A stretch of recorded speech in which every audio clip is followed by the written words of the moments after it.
दीपावली का त्योहार था। पूरा गांव रोशनी और दियों से जगमगा रहा था, लेकिन एक घर में अंधेरा छाया हुआ था। ये घर था श्याम का। श्याम एक गरीब किसान था, जिसके 3 बेटे थे। पूरे गांव में दीपावली की खुशियां थीं। लोग नए कपड़े पहन रहे थे, मिठाइयां बांट रहे थे, लेकिन श्याम के पास अपने बेटों के लिए नए कपड़े खरीदने के पैसे नहीं थे। उसका सबसे छोटा बेटा, जिसका नाम छोटू था, अपने दोस्तों को नए कपड़े पहने देखकर उदास हो गया।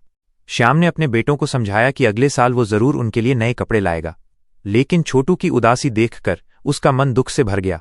रात हो चुकी थी। श्याम अपने तीनों बेटों को लेकर घर की छत पर बैठा था, जहां से पूरा गांव जगमगाता हुआ दिख रहा था।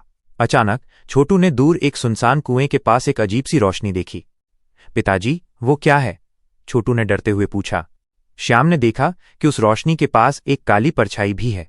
गांव के लोग कहते थे कि उस कुएं में एक चुड़ैल रहती है जो बच्चों को पकड़कर ले जाती है। श्याम ने बेटों को अंदर जाने को कहा, लेकिन वे उत्सुकता से उस रोशनी को देख रहे थे। तभी परछाई ने एक डरावनी आवाज में कहा, मैं भूखी हूं, मुझे खाना दो। श्याम और उसके बेटे डर से कांप गए। वे तुरंत घर के अंदर भागे और दरवाजा बंद कर लिया। पूरी रात वे डर के मारे जागते रहे।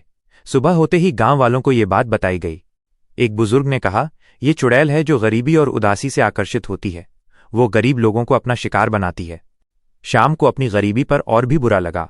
वो सोच रहा था कि उसकी वजह से उसके बेटे खतरे में हैं। तभी उस बुजुर्ग ने एक उपाय बताया।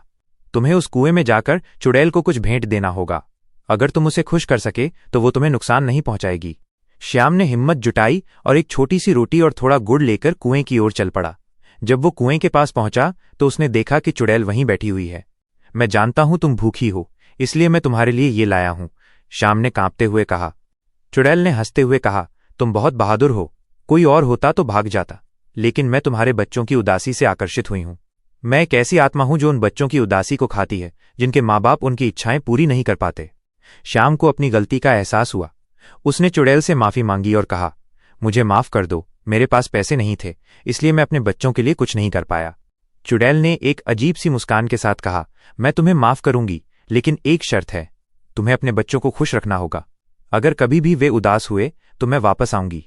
चुड़ैल ने श्याम को एक सोने का सिक्का दिया और गायब हो गई। श्याम खुशी से झूम उठा